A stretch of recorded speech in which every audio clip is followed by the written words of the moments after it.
Something to Prove, the great Satchel Paige versus rookie Joe DiMaggio. In the winter of 1936, New York Yankees general manager Ed Barrow and his scout Bill Essick needed to test a young, skinny prospect named Joe DiMaggio. To see how good he is, he has to face the best, said Barrow. That's when Satchel Paige got the call. Can you come north? The scout asked. Satchel had been barnstorming the entire winter in Southern California. Never one to turn down an opportunity to pitch, Satchel accepted the invitation. Satchel was the marvel of the country. He might even have been the greatest pitcher in the world. But because of the color of his skin, he was not permitted to play in the major leagues. Meanwhile, the 21-year-old DiMaggio wondered what it would be like to hit against Satchel Paige. Legend had it that he threw fire. Baffled batters said that the balls he pitched looked like marbles or bullets. The game was scheduled for February 7th at Oakland, California. DiMaggio joined Dick Bartell's All-Stars, a barnstorming team with an impressive lineup of major league stars. Satchel Paige was the only famous player on his team, the Satchel Paige All-Stars. Catcher Ebel Brooks played for the New York Black Yankees in the Negro Leagues, but for the rest of the lineup, playing with Satch was the chance of a lifetime. Dick Bartell's team looked good, but Satchel wasn't worried, at least not about himself. He had won 17 games in a row barnstorming the West Coast and had beaten plenty of talented teams. His gang of semi-pro pickup players, on the other hand, made Satch fret. Word of mouth about the showdown spread. More than 4,000 fans, both white and black, crammed the ballpark to watch Satchel do his magic against big leaguers. The umpire yelled, "Play ball!" And in the bottom of the first, Satchel dazzled the crowd with his menu of unique pitches. Satch threw his trouble ball, bat dodger, and wobbly ball, and the major leaguers went down without a hit.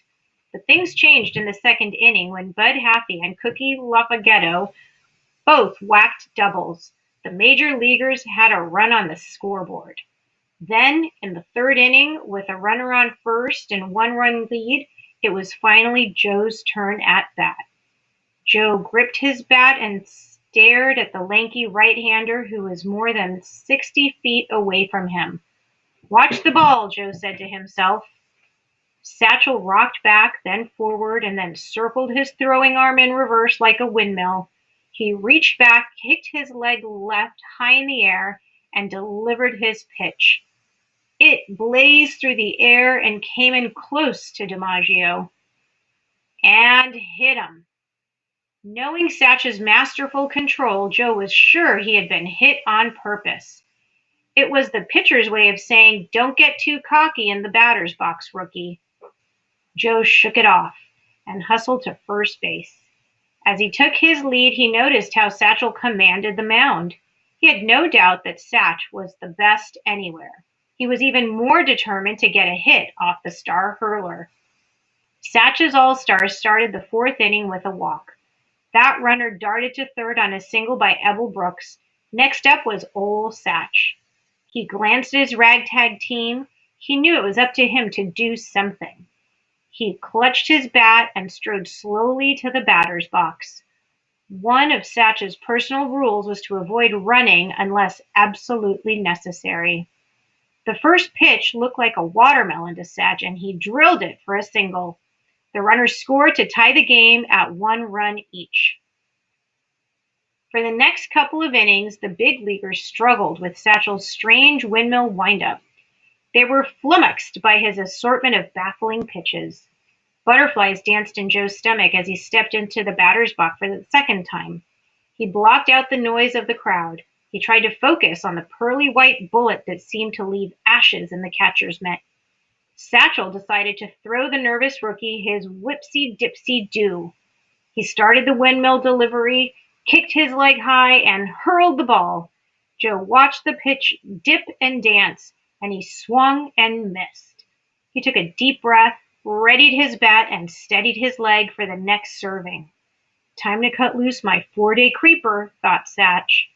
DiMaggio's bat collided with the ball and sent it skidding toward short. Joe jolted down the line, hoping for an infield hit, but the shortstop threw him out. A few innings later, Joe had his next chance to prove himself and maybe to break the tie.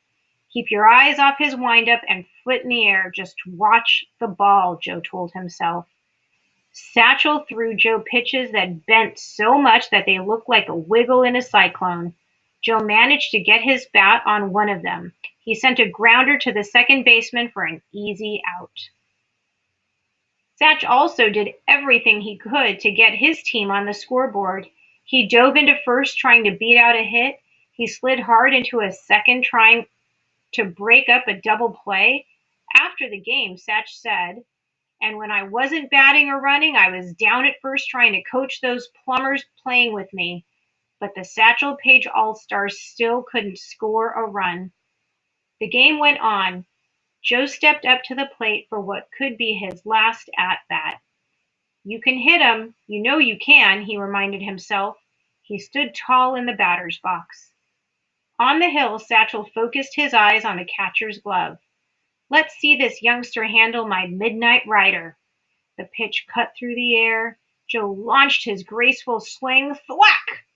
The ball flew off his bat and sailed over Satch's head. Seconds later, it landed in the center fielder's glove. Joe kicked the dirt as he stopped his sprint.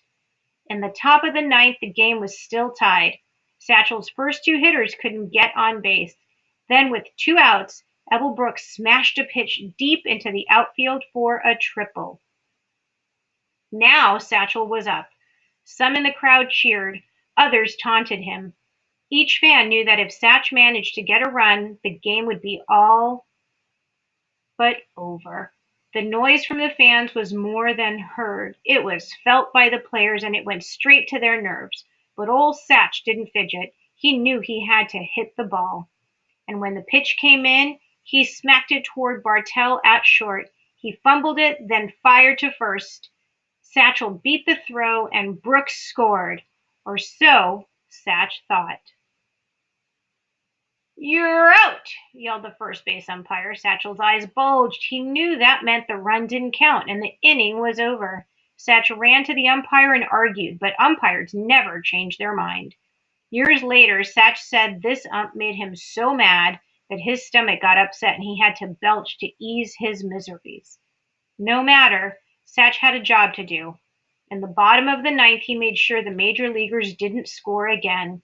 He even notched 2 more strikeouts thanks to his trusted trouble ball. For the entire 9 innings, he had only given up 3 hits, and he had 9 strikeouts. Still, the Satchel Paige All-Stars went down quick and easy in the top of the 10th. The sky grew dark as Satchel took the mound in the bottom of the 10th. He got 2 quick outs. Then he faced the slugger, Bartell, who singled for his team's first hit since the 3rd inning. Next at bat was Joe DiMaggio. Satch studied DiMaggio, who had been 0 for 3 so far. Satch threw a fastball. Suddenly Bartell took off for second. Joe watched the pitch go by for a strike, and Bartell beat the catcher's throw for a stolen base. Satchel shook his head. He kicked the rubber with his foot. "I'm firing my b-ball," he thought. Strike 2. But the ball got past the catcher. Bartell scooted to third base. Satch pounded the ball in his glove. This was DiMaggio's last chance to pass the test. His heart raced as he looked for Satchel's release point, and the ball coming like a bullet on fire. Satchel delivered. DiMaggio swung. Ka-thunk! His bat skimmed the top of the ball and sent it bouncing to Satch's left. Satch lunged and his glove knocked the ball toward the second baseman. DiMaggio blazed down the first base line, but instead of charging, the second baseman froze. It seemed like an eternity passed before the Sandlotter got to the ball. Finally, he scooped it up and fired to first. The ball arrived a split second after DiMaggio's foot thumped the base. Bartell scored the winning run. Satch stood in disbelief. What more could he have done? Bill Essett clapped from the stands. After he composed himself, Satchel walked by the major leaguers on his way to the dugout. DiMaggio beamed. "Now I know I can make it with the Yankees. I finally got a hit off old Satch," he said. Satch overheard Joe's comment. He and DiMaggio locked eyes. Satch could tell that he had the rookie's respect. Immediately following the game, the Yankees scout sent a telegram to Ed Barrow with the good news. DiMaggio, all we hoped he'd be, hit Satch 1 for 4. Joe left the ballpark with his head held high. He proved he belonged in the big leagues. He joined the Yankees later that spring, and the slugger helped his team win the 1936 World Series. Satch didn't prove he belonged in the major leagues. He'd done that years ago.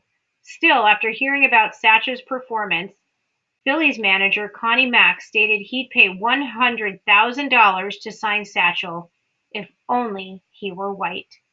Satch continued barnstorming in the offseason and played for the Pittsburgh Crawfords in the Negro Leagues that summer. 12 years later, and 1 year after Jackie Robinson became the first African American major leaguer, Satchel finally got his chance. When he took the mound for the St. Louis Browns, he was the oldest rookie ever, 42 years old. His appearance featured his array of blazing fastballs. He also hurled his hesitation pitch, which made one batter throw his bat 40 feet up the third baseline in frustration. The Browns beat the Cleveland Indians 4-1.